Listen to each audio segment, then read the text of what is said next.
চলে যাব এখান থেকে, কেউ থাকবে না।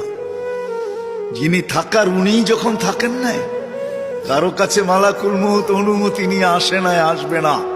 শুধু একজন মুহাম্মদুর রাসূলুল্লাহ সাল্লাল্লাহু আলাইহি ওয়াসাল্লামের কাছে মালাকুল মউত যখন আসছেন, তো আল্লাহ বলছে বন্ধুর কাছে অনুমতি নিয়ে ঢুকবে। অনুমতি দিলে ঢুকবে, নাইলে ফিরে আসবে।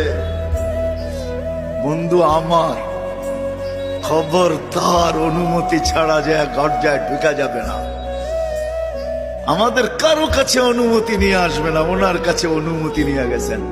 তারপরও বলছে শোনো, ঢুকার অনুমতি দিলেই কিন্তু হাত রাইখা দিবা না, আবার অনুমতি নিবা, রাখবা কি রাখবা না।